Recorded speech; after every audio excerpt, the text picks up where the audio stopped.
Il-jum it-tajjeb. Illum is-Sibt 29 ta' Ġunju il-Knisja tiċċelebra s-solennità ta' żewġ apostli u qaddisin kbar tal-ewwel seklu, San Pietru u San Pawl. San Pietru u dak li Kristu bena fuqu l-Knisja u San Pawl waqqaf il-Knisja f'Malta.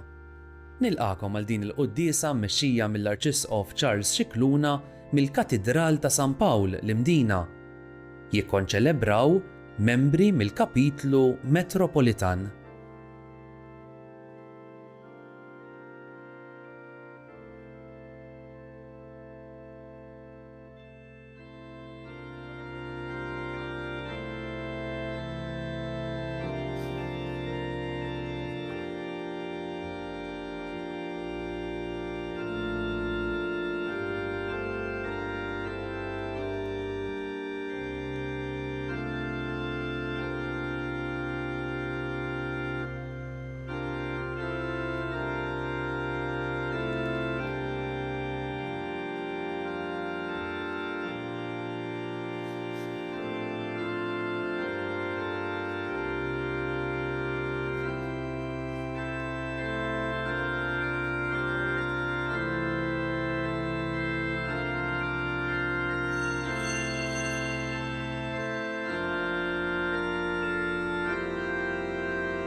Fl-isem tal-Missieru tal-Ibenu tal-Ispirtu Santu. Amen.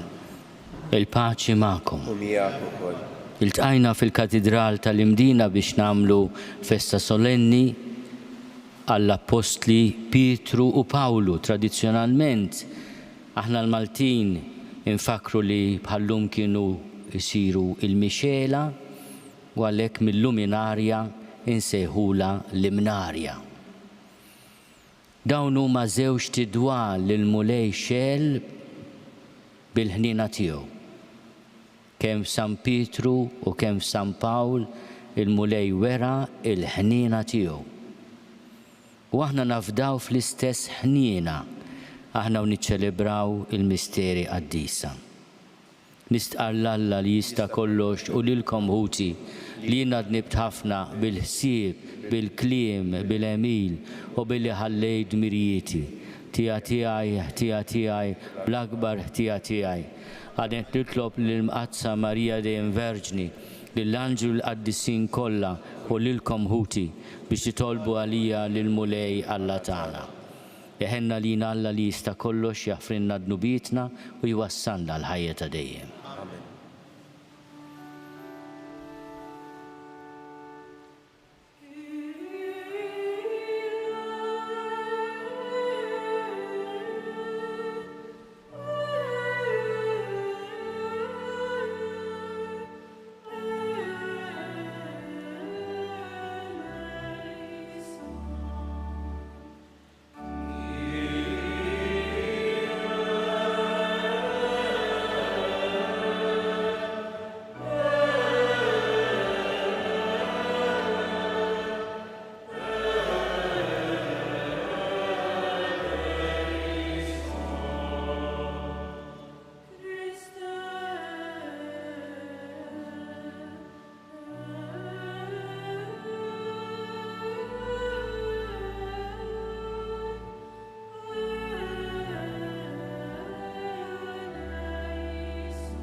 Gloria in excelsis Deo. Et in terra pax omnibus, bone voluntatis, glorificamus te.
nitolbu.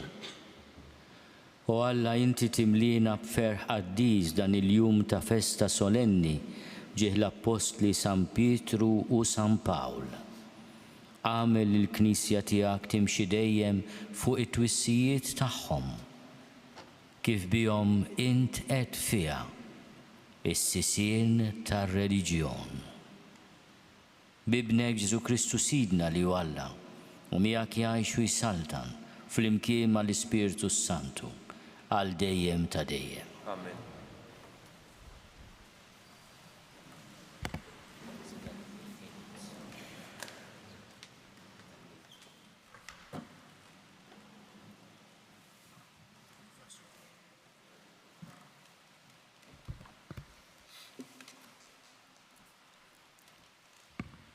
Qari mill-ktieb tal-Atti tal-Apostli.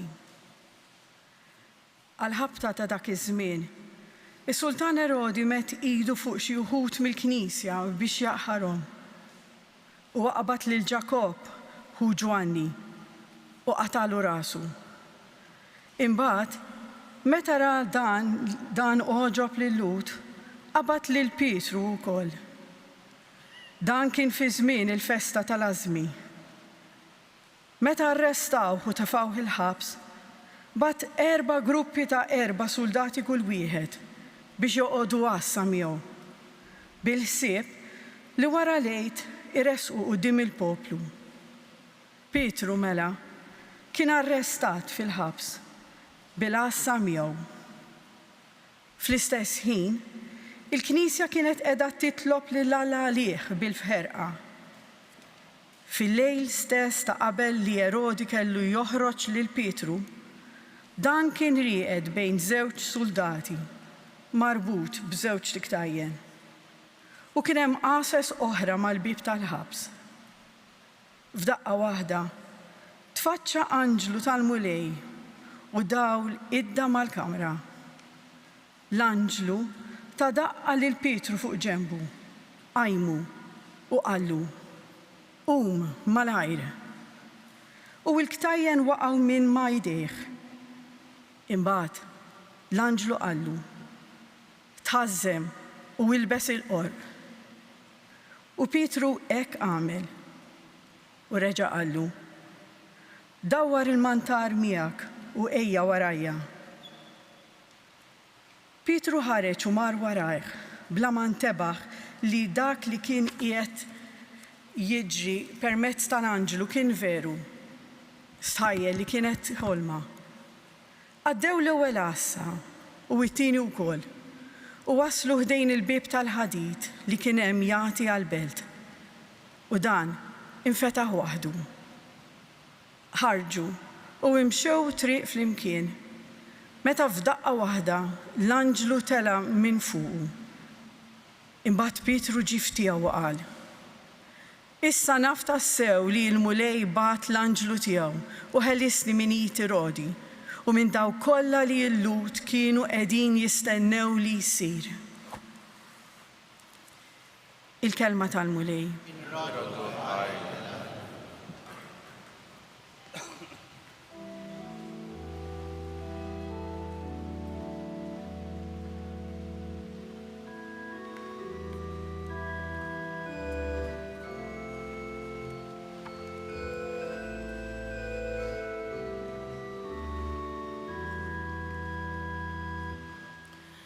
Dawk li jibżaw mill-mulej,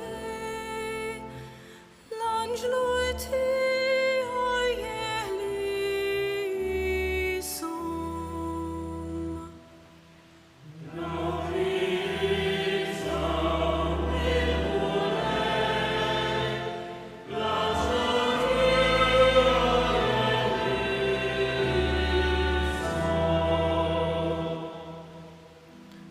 Kull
wiċkom ma jistħix, dan il-fqajjar sejjaħ il-mulej u s-sema u midwejja kollha tiegħu ħelsu.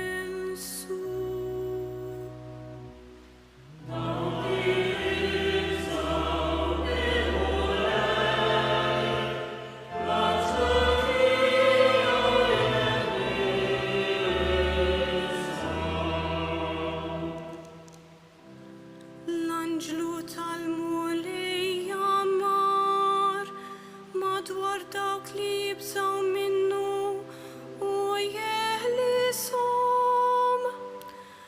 Duqu taraw kemmu tajjeb il-mulej, jien il-bniedem li jistken fih.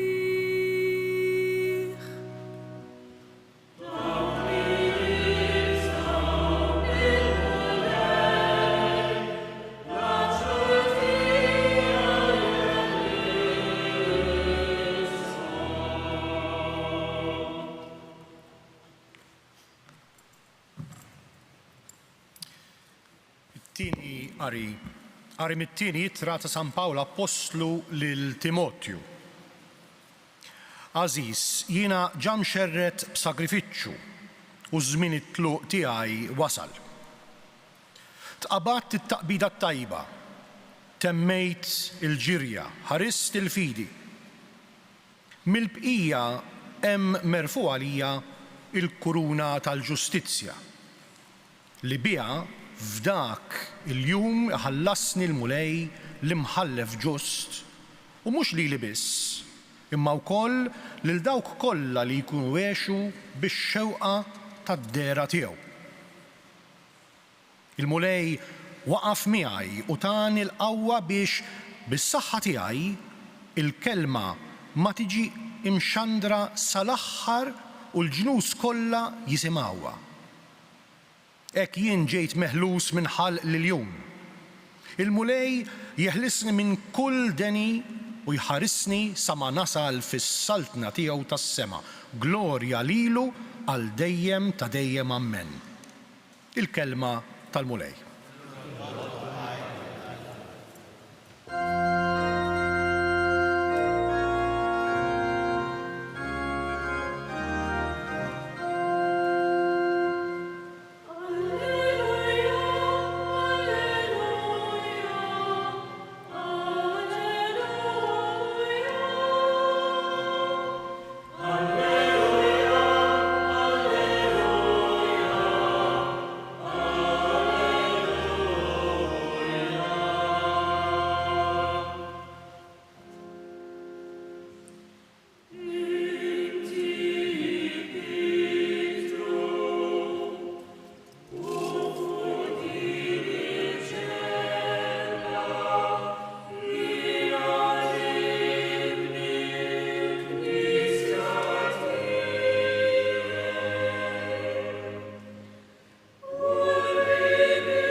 Mari mill-Evangelius kon San Matteo.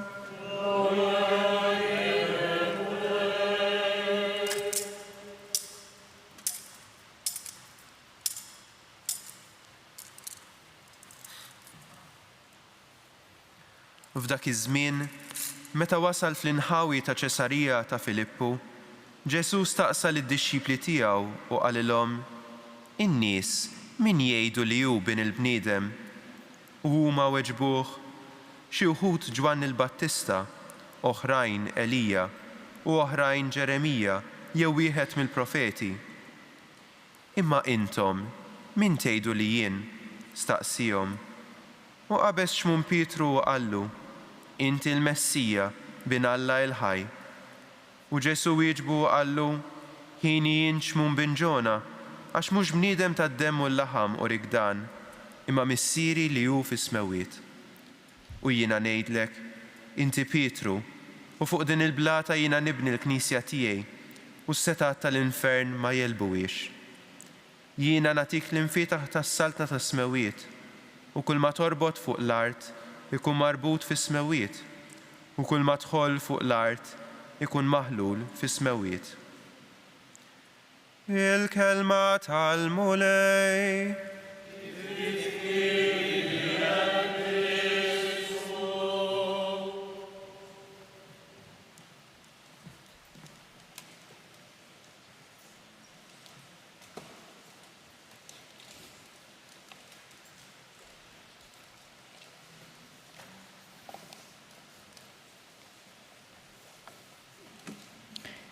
ħarsu lejh u jiddi bil-ferħ wiċkom u ma jkollkomx għax tistħu. Dan il-vers mis-salm li rajna llum din il-festa solenni joqgħod tajjeb ħafna għall-esperjenza li kellhom l-Apostli Pietru u Pawlu. It-tnejn li huma kellhom ix-xorti jitfgħu il-ħarsa tagħhom fuq Ġesu. Pietru ħares lejn Ġesu kemm il-darba meta Ġesu kien fostna li ben ta'allama l-bniedem iterraq fostna jgħallem u jagħmel il-ġid u jfejjaq. U l-Apostlu missierna San Pawl tefa' ħarstu lejn Ġesu fit-triq ta' Damasku. Meta qrib nofsinhar waqt li qiegħda tiżreġ ix-xemx fid-deżert li jdawwar l-oasi ta' Damasku, dawl jisboq ix-xemx idda fuqu. Sawlu, Sawlu, għaliex tippersegwitani? Min inti mulej? Jiena Ġesu li qed tippersegwita. It-tnejn li huma b'modi differenti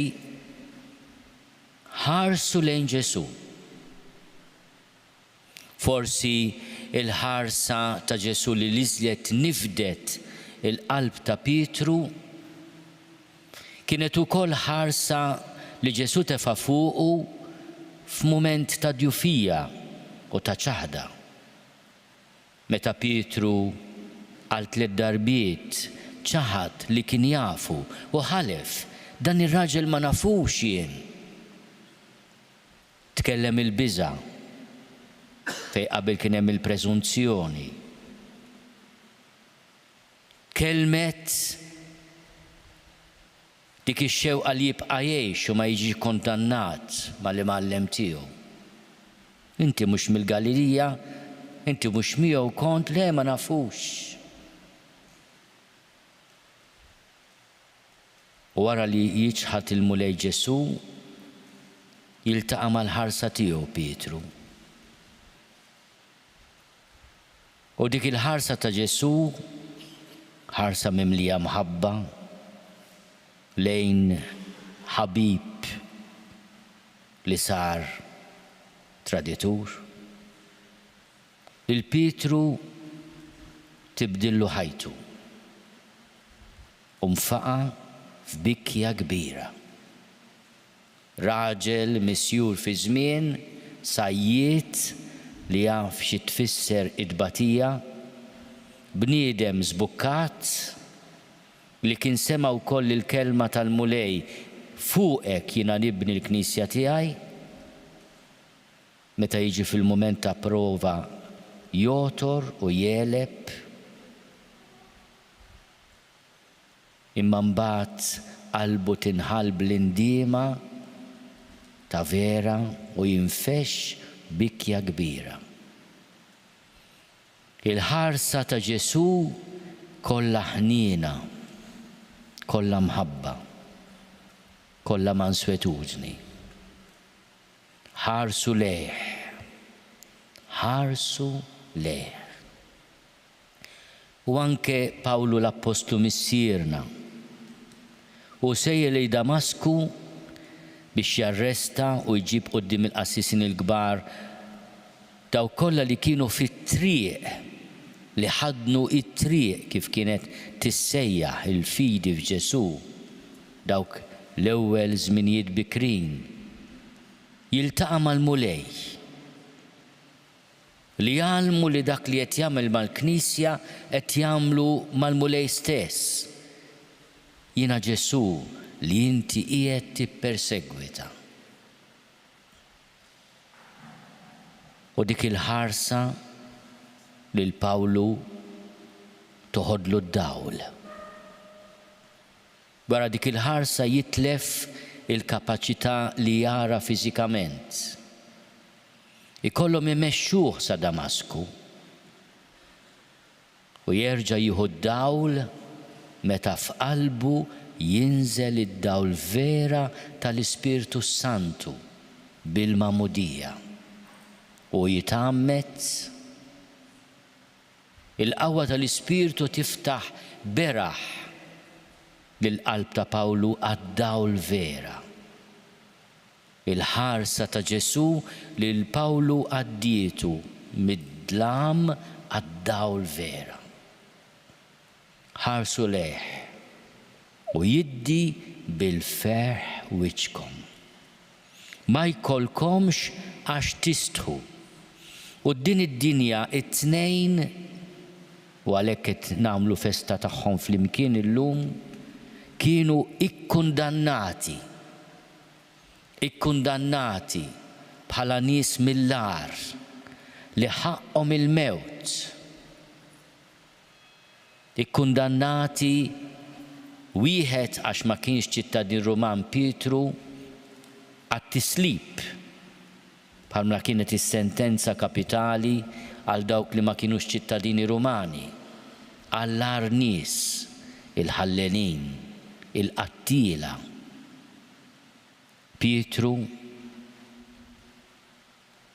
jgħidilhom jiena ma nissallabx bħall-mulej tiegħi u tradizzjoni tgħidilna li ssallab rasu l-isfel saqajh il-fuq. Pawlu peress li kien ċittadin Ruman jaqtawlu rasu għax dik kienet il-pina kapitali għaċ-ċittadini Rumani. L-imma imneżżajn minn kull dinjità u mill-ċittadinanza wkoll huma merħija għall-mewt. Quddiem id-dinja it-tmiem ta' dawn iż-żewġ tirġiel huwa tmiem ta' mistħija. Ikkundannati mill-awtoritajiet, iċċensurati, ikkastigati, umiljati, ikkalzrati. Ħarsu lejh u jiddi bil-ferħ wiċkom u ma jkollkomx għax tistħu. Id-dinja bil-kriterji tagħha tħares lejhom bħala nies li jġibu l-mistħija, ta' mistħija. Imma s-salm isir vera fil-ħajja tagħhom u fil-mewt tagħhom. Ma jkollkomx għax tistħu. Dan il-fqajjar sejjaħ u l-mulej semgħu u mid-dwejjaq tiegħu kollha ħelsu. Dan il-vers tas-salm tas-salm responsarjali llum huwa konferma ta' dak li qrajna fl-ewwel qari meta Pietru jintbagħat il-ħabs f'Ġerusalemm u bit-talb tal-Knisja jinħeles. Dan il-fqajjar sejjaħ u l-mulej semgħu mid-dwejjaq tiegħu kollha ħelsu. L-Apostlu missierna u stess jgħid kemm il-darba kien mitfuħ il-ħabs, kemm il-darba għal aswat, kemm il-darba ġie misruq, jgħid periklu mill-ħallilin. Kemm il-darba ran nawfraġġju, inkluż fostna. U l-mulej ħelsu. Ma ħelsux il-mulej mix-xewka li kienet tumiljaħ. 3 darbiet labt il-mulej biex jeħlisni minna din ix-xewka ma jgħidilni x'inhi.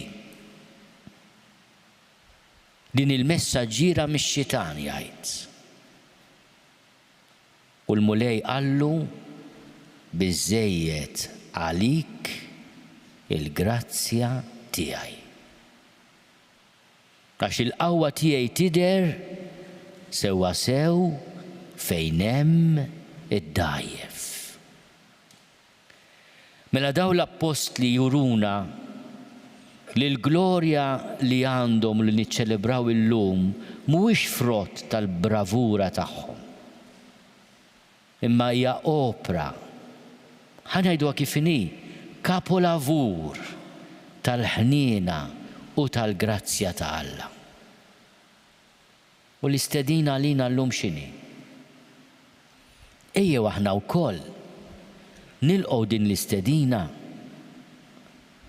li bl-umiltà mmorru għand tabib għax aħna morda, li mmorru għand min jista' jfejjaqna għax aħna għandna bżonn il-fejqan. Ejjew kull wieħed waħda minna noxew nifirħu, nirringrazzjaw il-Alla li aħna kapolavuri tal-ħniena tiegħu. Min jgħid li m'għandux dnub qed iqarraq bih innifsu. Min jgħid li għandu bżonn il-ħniena tal-Alla jirċiviha. Iħares lejh lejn il-mulej u jiddi bil-ferħ wiċċu. U ma jkollux għalfejn jistħi. L-għadu x-xitan kull aġenti kollha tiegħu li jduru ma' saqajna ifakruna fid-djufijiet tagħna biex jumiljawna u jaqtawna qalbna. Il-mulej ifakkarna biex jistidinna għal post aħjar, għal maturazzjoni vera, għal laqa mal-ħniena tiegħu. U allura aħna wkoll fil-faqar tagħna insejħu lill-mulej u jismana bl-interċessjoni tal-apostli Pietru u Pawlu. Jeħlisna mid-dwejjaq kollha tagħna jekk biss nafdaw fih. Ħarsu lejh u jiddi bil-ferħ wiċċkom. Aħna niċċelebraw il-festa tal-apostli Pietru u Pawlu. Niftħu l-qalb tagħna għal ħniena tal-mulej biex ikonna il-ferħ ta' vera u l-paċi tas-sew.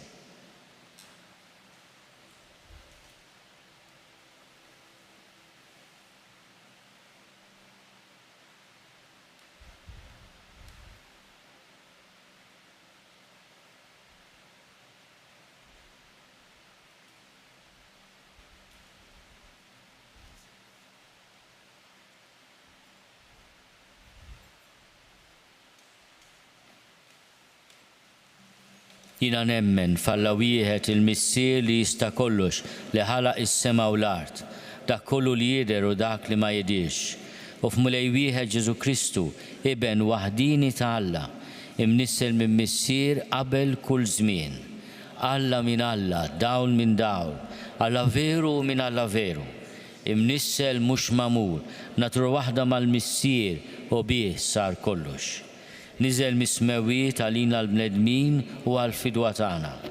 U ħal-ġisem bis-seta tal-Ispiritu Santu minn Marija Verġni u sar bniedem. Salbuh għalina bata taħt Ponzju Pilatu miet u difnuh, u fit-tielet jum qam minn bejn l-imwiet skont il-kotba mqazza. U tela s-sema u qiegħed fuq il-lemin tal-Missier.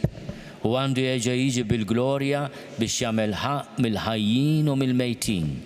U s-saltna tiegħu ma jkollix tmiem. U fl-Ispiritu Santu mulej li jagħti l-ħajja li ġej mill-Missier u mill-Liben li hu meqjum mweġġa fl-imkien mal-Missier u mal-Liben u li tkellem f'fomm il-profeti.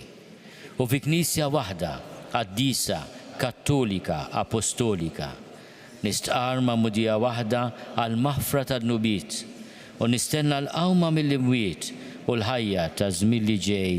Amen. Missier, aħna niċċelebraw il-festa solenni bġieħ San Pietru u San Pawl. Nitolbuk tkattar fina l-fidi biex it-talb li nagħmlulek ikun imnebbaħ mill-Ispirtu tiegħek li jaf aktar minna x'inhu taġid għalina. Saħħaħ il-Knisja fil-fidi fik biex kull ma twettaq jibda fik u fik jintem u tibqa' dejjem ibnija fuq is-sissien sodi tal-Apostli San Pietru u San Pawl. Nitolbu. Ismana nitolbuk mulej. Żomm taħt il-ħarsin tiegħek il-Maltin kollha biex jgħożżu dejjem il-fidi li waslilna San Pawl missierna u jgħixuha bil-fedeltà kollha f'kull qasam ta' ħajjithom. Nitolbu. Ismana nitolbuk mulej. Kun ma' dawk kollha li waslu l-kelma tiegħek li tfal u żgħażagħ biex fuq l-eżempju ta' San Pietru jgħinuhom isiru jafuk u jħobbuk. Nitolbu. Ismana nitolbuk mulej. Birek il-familji kollha tagħna biex jissaħħu dejjem iżjed fuq it-tagħlim tal-Apostli. Nitolbu. Ismana nitolbuk mulej. Ejn lil dawk li m'għadhomx jgħixu l-fidi tagħhom biex mill-ġdid iduqu l-ħlewwa tal-fiduċja fik u jerġgħu lura fi ħdanek. Nitolbu. Ismana nitolbuk mulej. Missier fidili l-qadawn it-talbit tagħna u għat-talb San Pietru u San Pawl għajna ninaqdu iżjed miegħek fil-fidi u fl-imħabba. Aħna nittamaw li qed ngħixu miegħek fil-ħajja ta' dejjem bi Kristu Sidna.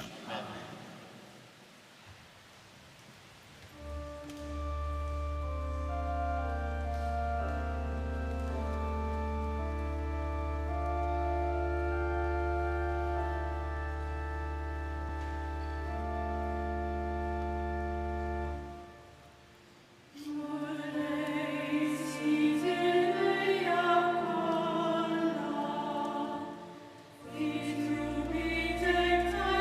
you.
Jitolbu ħuti biex is-sagrifiċċju tiegħi u tagħkom ikun joġob lill-Alla l-Missier li jista' kollox.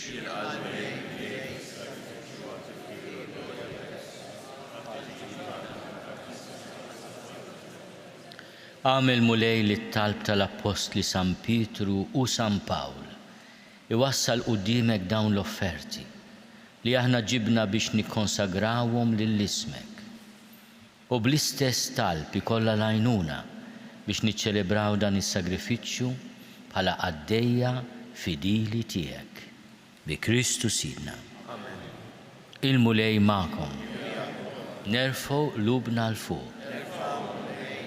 Niżuħaj il-mulej Alla tagħna.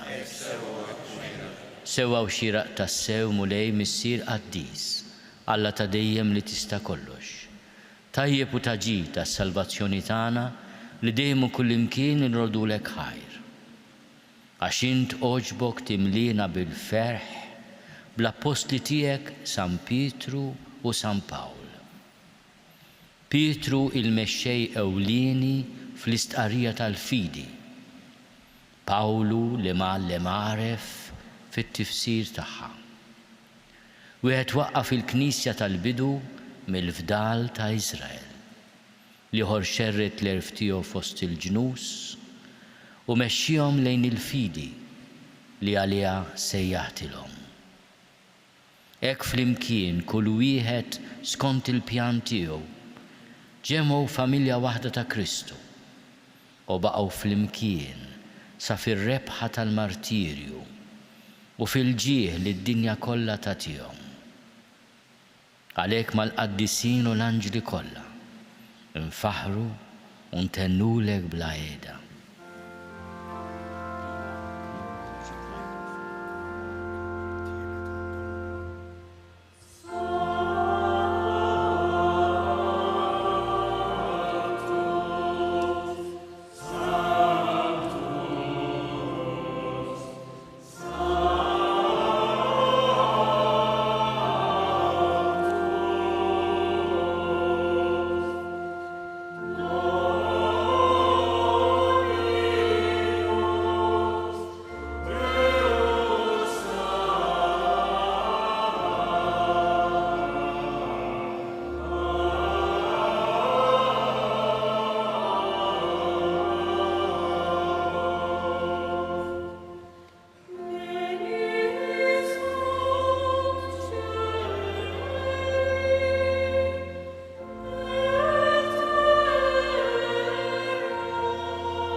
Għaddis tas-sew int mulej u jistħoqlok it-tifħir tal-ħolqien kollu.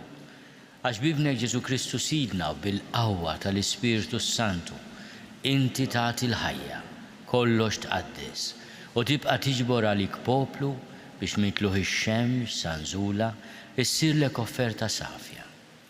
Għalhekk mulej ġejna quddiemek b'dawn l-offerti biex ikunu konsagrati lilek.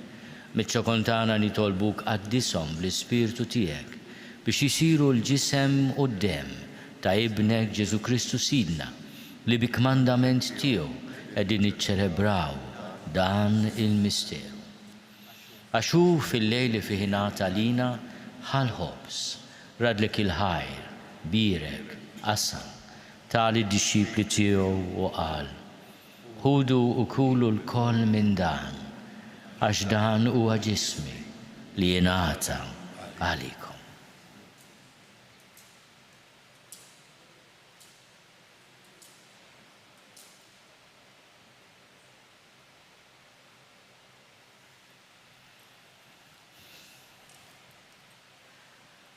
Ekku kol wara li klaħal kalċi, reġarat il-ħajr.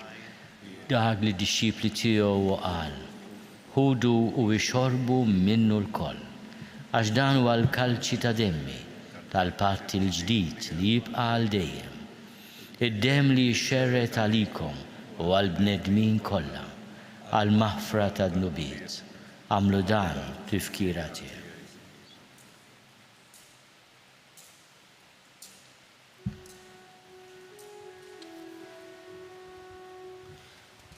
Dawnu l-misteru tal-fidi.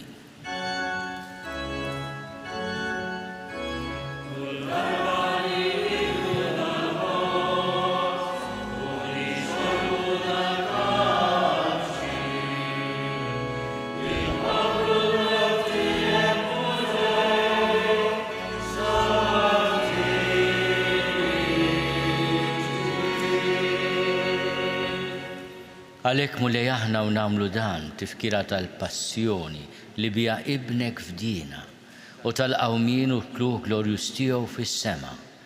Aħna li qegħdin nistennew u nittamaw it-tieni miġja tiegħu. Ratti l-ħaj nofrulek dan is-sagrifiċċju ħaj u qaddis. Ħares nitolbuk lejn l-offerta tal-Knisja tiegħek.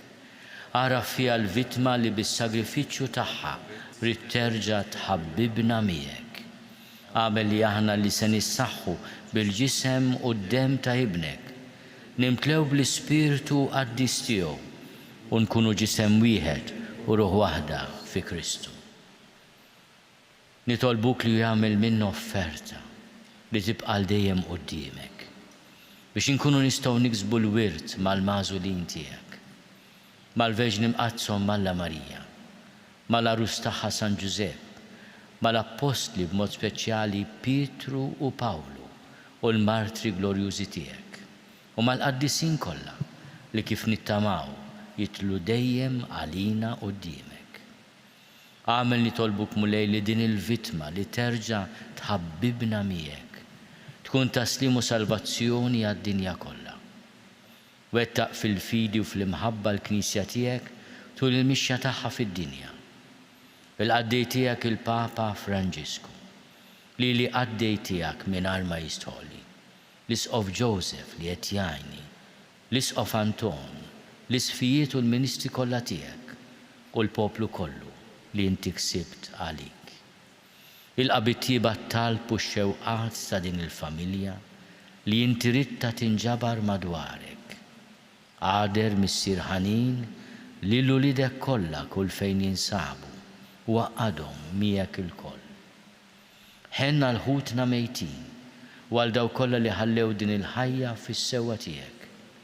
Daħħalhom fis-saltna tiegħek fejn ittamaw li aħna wkoll qatt naslu biex il-koll flimkien nitaxqu għal dejjem bis-seb tiegħek bi Kristu Sidna li bih intfawar id-dinja b'kull ġid. Bi Kristu ma' Kristu fi Kristu, jingħata lilek Alla missier li tista' kollox, flimkien mal-Ispirtu Santu, kull ġieħu glorja għal dejjem ta' dejjem.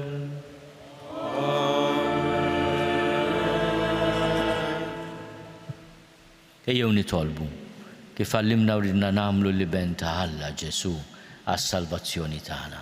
Missierna li inti fis-smawit, jitqaddis ismek, tiġi saltinatek, ikun li tritin kif is-sema hekk fl-art. Ħobżna ta' kuljum għatina llum, aħfrinna dnubietna palma naħfru l-minu ħati għalina. La ddaħħalniex fit-tiġrib iżda eħlisna mid-deni. Eħlisna nitolbuk mulej minn kull deni. Għatina fit-tjieba ħnina tiegħek il-paċi fi żmienna. Biex inkunu ħilsa dejjem mid-dnub u mħarsa minn kull inkwiet. Aħna u nistennew u nittamaw il-għena u l-miġja tas-Salvatur tagħna Ġesu Kristu. Mulej Ġesu Kristu li għat lill-apostli tiegħek.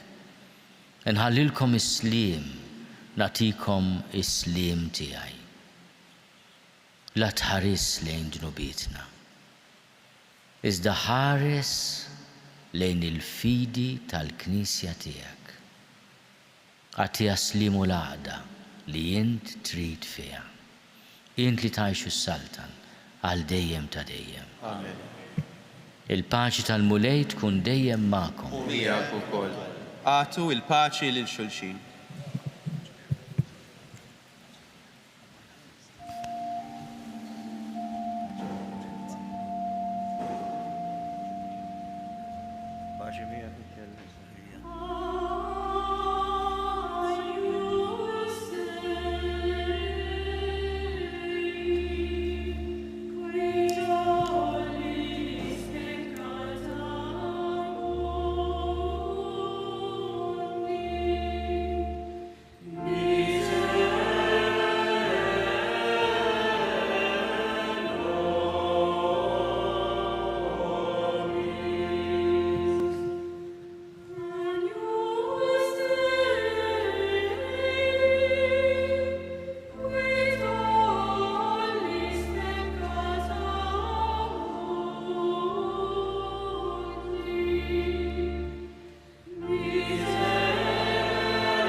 Danu l-ħaruf talla, danu li neħidnu bit tad-dinja, ħenin dawk li huma mistiedna għall-ikla tal-ħaruf.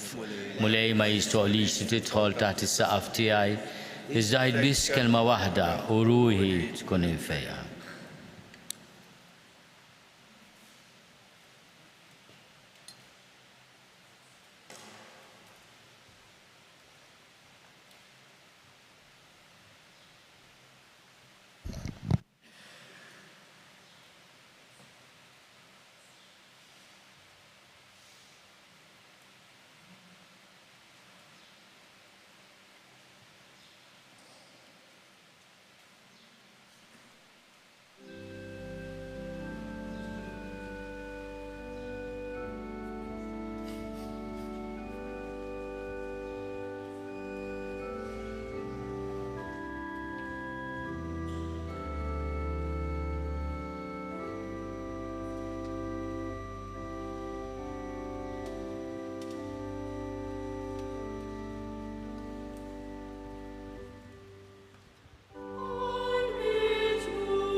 nitolbu.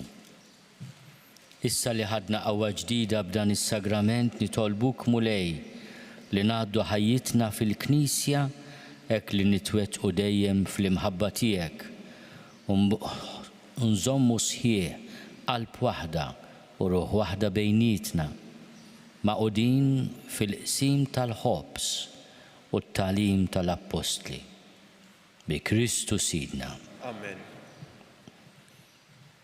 Nawgura lil kulħadd il-festa tajba u nawgura wkoll li f'dan il-jum li faħna inħossuna ħafna qrib il-Knisja ta' Ruma, il-kol kemm aħna nitolbu ħafna għal dusija tiegħu il-Papa Franġisku. Bħalma jħobb jgħidilna u ftakru li titolbu għalija u nagħmlu dil ħaġa bil-qalb.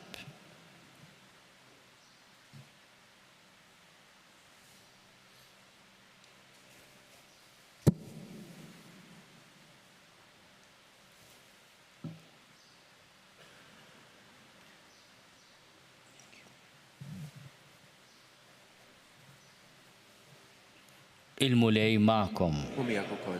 Inbaxxu rasna għall-barka ta' Alla. Iberikkom Alla li jista' kollox li waqqafkom fuq l-istqarrija qawwija ta' San Pietru u biha bniekom fuq il-blata tal-fidi tal-Knisja. Amen. Alla li qawwikom bil-predikazzjoni ta' missierna San Pawl jallimkom bl-eżempju tiegħu kif dejjem tirbħu aħwa oħra lil Kristu. Amen. San Pietru bis-ser tal-infietaħ u San Pawl bil-qawwa tal-kelma li wasluna bit-talb tagħhom fis-sema fejn stoqilhom jitlu huma bħala ħlas tal-martirju tagħhom. Amen. U jberikkom Alla li jista' kollox, il-Missier u l-Iben u l-Ispirtu Santu. Amen. Morru fil-paċi ta' Kristu.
Naslu fit-tmiem il-qudiesa tal-lum mill-Katedral tal-Imdina fis-solennità ta' San Pietru u San Pawl.